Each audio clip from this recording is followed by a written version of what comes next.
जो छात्र अभी भी यूक्रेन में फंसे हुए हैं और लगातार यूक्रेन और रूस के बीच जंग जारी है, तो ऐसे में उन छात्रों की बातों को समझ पा रहे होंगे कि जब विनायक जी सेफ जोन में रहते हुए इनके अंदर में किस प्रकार की बातें चल रही थी, और जो छात्र अभी यूक्रेन के उन एरिया में है जहां लगातार बॉम्बिंग हो रही है। हमारे साथ विनायक निवास जी हैं, यूक्रेन से कल ही सुरक्षित घर तक पहुंचे हैं, तो हम शुभकामना देते हैं कि आप यहां पहुंच गए हैं। हमारे बहुत सारे ऐसे स्टूडेंट हैं जो अभी भी फंसे हुए हैं और उन्होंने लगातार गुहार लगाई है कि उन्हें भी रिकवर किया जाए।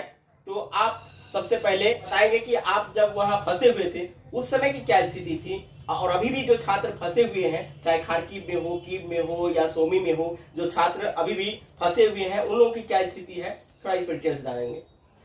मेरा नाम विनायक निवास है। हम एमबीबीएस, जैसा कि इन्होंने बताया आपको, हम यूक्रेन में एमबीबीएस कर रहे थे विनित्सा नाम के शहर में।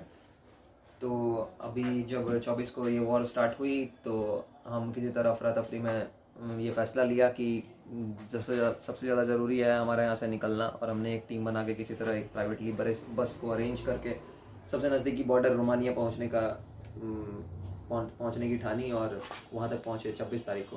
और 27 तारीख की सुबह रोमानियन बॉर्डर क्रॉस करने के बाद वहाँ रोमानिया में पहुँचने के बाद जान में जान आई कि हाँ, अब हम यहाँ पे सिक्योर्ड हैं, अब हम वहाँ के वॉर से थोड़ा बाहर हैं। जब तक आप विनित्सा शहर में थे तब आपके अंदर में क्या बात चल रही थी?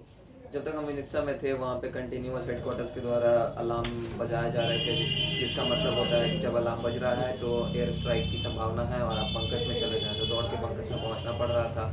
तो हम इसको डेली ये झेलना नहीं चाह रहे थे और आगे नहीं झेल सकते थे, क्योंकि वो लाइफ थ्रेटनिंग है। तो हम लोगों ने, हम दोस्तों ने मिलकर फैसला की कि फटाफट किसी तरह से नज़दीकी बॉर्डर्स तक पहुँचा जाए और वहाँ से अपना इंडिया तक पहुँचने की। वो शहर जहाँ आप रह रहे थे वो बॉम्बिंग वाला इलाका था या नहीं था? वहाँ पे शेलिंग हुई, लेकिन नहीं, मतलब कह सकते हैं आप 3-4 शेल ही गिरे 2 दिन में। थोड़ा सेफ जोन में थे आप? हाँ, थोड़ा कंपैरेटिवली बहुत सेफ जोन में थे हम, क्योंकि वो सेंट्रल साइड है तो उतना ज़्यादा खतरा नहीं था।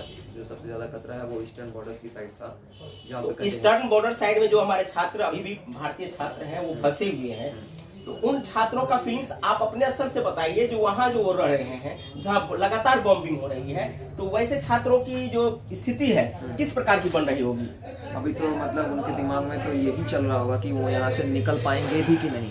ये डर होगा हमेशा उनके जहन में कि अगर वो बंकर से निकले, अगर हम रोड पे गए, अगर हम खाना लेने निकले, अगर हम अपने रूम में गए, तो कहीं हम पे गोली न चल जाए, कहीं मेरे ऊपर ही बॉम्ब न गिर जाए। तो कंटिन्यूसली अभी वो बेसमेंट में ही रहने की कोशिश कर रहे हैं। जैसा कि अभी एक नई न्यूज़ आई है वहाँ सुमी से कि वो लोग इवन अब बिजली और पानी भी कट हो सकता है, या कट है, उनके पास पानी अवेलेबल नहीं हो पा रहा है क्योंकि वहाँ कंटिन्यूस बॉम्बिंग हो रही है। तो वहाँ के ही सिटीजन्स प्रॉब्लम में है। तो इंडियन स्टूडेंट्स को पे क्या बीत रही होगी वो तो वही जानते हैं। तो रूस के जस्ट बॉर्डर के इलाके नजदीक में जो शहर है, उन शहरों में जो हमारे भारतीय छात्र हैं वो फंसे हुए हैं, उनको भारतीय जो एम्बेसी है उसके लिए कुछ एडवाइजरी जारी की है जो उनको रिकवर कब तक किया जाएगा? ऐसा तो अभी तक पता नहीं चला कि कब तक रिकवर किया जाए, ये बोलना भी अभी थोड़ा कठिन है। लेकिन हम ये अपील करना चाहते हैं कि किसी तरह से भी कोई भी, मतलब आप प्लान बनाएं, आप कुछ भी करें, लेकिन जो प्राइमरी ऑब्जेक्टिव है जो कि है वहाँ जो एकदम वॉर जोन के एपिसेंटर में जो स्टूडेंट्स हैं वो मिसाइल एरिया से बाहर निकले, वो शूट आउट एरिया से बाहर निकले, वो किसी न किसी तरह अपने नज़दीकी बॉर्डर्स तक पहुँचे, चाहे वो रशिया हो, चाहे यूक्रेनियन बॉर्डर, दूसरी नेबरिंग बॉर्डर्स हो, स्लोवाकिया हो, हंगरी हो।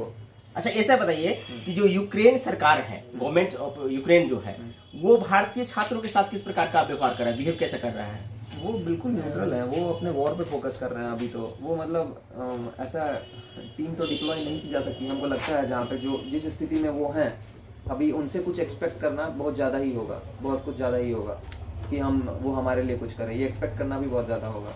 हमें ये थोड़ा जानकारी देना चाहेंगे, जो खारकीव में है, सोमी में है, कीव में जो बच्चे हैं, उन बच्चों को अभी क्या परेशानी हो रही है, चाहे खाने पीने की सामग्रियां हो या कहीं कम्युनिकेशन की जो बात होती है, वो सारी कम्युनिकेशन स्थापित कर पा रहे हैं वैसे छात्र?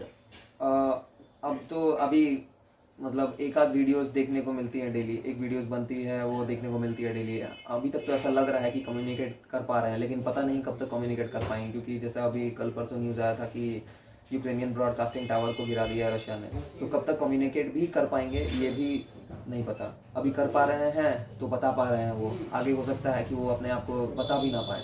अनुमान से कह सकते हैं कि कितने छात्र हो सकते हैं? 1500 से ज्यादा है करीब। 1500 से ज्यादा भारतीय 1500 छात्र हैं जो वहाँ अभी भी उस क्षेत्र में अभी भी रुके हुए हैं। हाँ, अभी बचे हुए हैं, वो नहीं निकल पाए हैं वहाँ से। आप यूक्रेन में रहे तो यूक्रेन गवर्नमेंट के माध्यम से जो फैसिलिटीज होता है, फूड है या जो भी आपकी आवश्यकता की सामग्रियां हैं, वो क्राइसिस दिख रही थी क्या?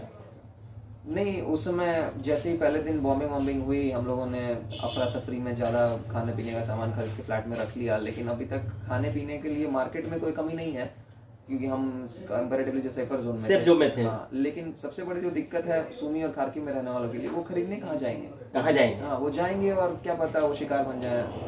तो व्यूअर्स, आप जान सकते हैं वैसे छात्र जो यूक्रेन और रूस के बॉर्डर इलाके में रह रहे हैं, चाहे खार्किव में हो, कीव में हो, सोमी में हो, वैसे छात्रों के लिए घर से बाहर निकलना या कहें कि जो यूक्रेन सरकार द्वारा जो शेल्टर होम बनाई गई है जहां जाकर के वो रुक सकते हैं, उससे बाहर निकलना मुश्किल हो रहा है। ऐसे पेरेंट्स जिनके बच्चे खार्किव, सोमी और कीव में फंसे हुए हैं, उन पेरेंट्स के संदर्भ में आप थोड़ा बताएंगे जो वो क्या सोच रहे होंगे अभी? मेरे पेरेंट्स थे, उनकी जो मानसिकता थी वो तो यही सोच रहे थे किसी तरह हमारा बच्चा घर आ जाए, किसी तरह हमारा बच्चा घर आ जाए। हम तो तभी काफ़ी पहले निकल गए वहाँ से 26 को, और हम खुशकिस्मती से हम आज अपने घर पे हैं। लेकिन जो अभी वहाँ पे हैं, जो अपने घर से निकल के खाना भी नहीं खरीद सकते हैं, उनके पेरेंट्स पे क्या बीत रही होगी ये बताना तो काफ़ी मुश्किल है। लेकिन हम तो उनके जहन में तो ये होगा कहीं मेरा बच्चे को कुछ हो ना जाए, कहीं मेरा बच्चा वापस आ भी पाएगा या नहीं, ये सवाल उनके दिमाग में बार बार घूमी। जब बॉम्बिंग हो रही है तो ऐसे में थोड़े पहचान के बॉम्बिंग होती है कि कहाँ पे होना है, कहाँ पे नहीं होना है। जब हॉस्पिटल पे हो सकती है, जब वहाँ के जो बहुत बड़े बड़े ऐसे गवर्नमेंट सेक्टर है जहाँ पे हो रही है, कभी कभी ऐसा होता है कि मिस बॉम्बिंग होने से जो है सो आम एरिया में जो है गिर जाती है। तो ऐसे में तो पहचान के आइडेंटिफाई नहीं होता है कि वहाँ भारतीय छात्र है, वहाँ हमें बॉम्बिंग नहीं करना है। हाँ बिल्कुल, ऐसा नहीं कर सकते हैं, इतना बड़ा एरिया है, कैसे पूरा कोऑर्डिनेटेड बॉम्बिंग होना काफ़ी मुश्किल है। हो सकता है, कहीं भी गिर सकता है। तो क्या अपील करना चाहते हैं भारत सरकार से अभी? हाँ, मेरा तो यही अपील है एकदम स्ट्रांगली। हम इस बात पे बिलीव करते हैं कि जो असल थैंकफुल होंगे वो स्टूडेंट्स होंगे जो अभी सुमी में मौजूद हैं, जो खार्किव में मौजूद हैं। वो जो धन्यवाद देंगे गवर्नमेंट को, वो सबसे ज़्यादा सर्वोपरि होगा। तो हम चाहते हैं कि उन लोगों के लिए काम किया जाए, उन लोगों के लिए कोई प्लान बना जाए, उन लोगों के लिए कुछ ऐसी व्यवस्था की जाए ताकि वो अपने नियरेस्ट दूसरे कंट्री के बॉर्डर्स तक पहुंच सकें। तो ये है विनायक निवास जी, और इन्होंने अपनी बातों को शेयर किए हैं। जब तक ये यूक्रेन में रहे तब तक इनके जहन में किस प्रकार की बातें चल रही थी, क्योंकि बॉम्बिंग लगातार हो रही थी, सायरन बज रही थी, तो इनके दिमाग में किस प्रकार का सायरन बज रही थी ये भी हम आपको दिखाए हैं। साथ में जो छात्र अभी भी यूक्रेन में फंसे हुए हैं और लगातार यूक्रेन और रूस के बीच जंग जारी है, तो ऐसे में उन छात्रों की बातों को समझ पा रहे होंगे कि जब विनायक जी सेफ जोन में रहते हुए इनके अंदर में किस प्रकार की बातें चल रही थी, और जो छात्र अभी यूक्रेन के उन एरिया में है जहां लगातार बॉम्बिंग हो रही है, ऐसे में उन्हें जो खाद्य सामग्रियां हो या जो भी लाइफ स्टाइल की जो भी आवश्यकताएं होती है, वो यदि उन तक नहीं पहुंच पा रही होती, कम्युनिकेशन नहीं हो रहा होगा, तो वो वैसे छात्र के पेरेंट्स किस प्रकार से अभी सोच रहे होंगे, निश्चित रूप से आप समझ सकते हैं विनायक जी के बातों के माध्यम से। साथ में हम भी भारत सरकार से निवेदन करते हैं, अपील करते हैं कि आप सर कम से कम उन बच्चों को भारत तक विनायक जैसे छात्र को लाए हैं, तो उन छात्रों को भी आप ला दीजिए ताकि हमारा बच्चा सेफ रहे। युद्ध कब तक चलेगी ये कोई पता नहीं है, लेकिन हमारे बच्चे जो अभी भी वहाँ तकलीफ में हैं उनको कम से कम भारत तक लाने की प्रयास करें, और प्रयास ही नहीं 100% आप लाएंगे, ये मेरी विश्वास है। बहुत बहुत धन्यवाद।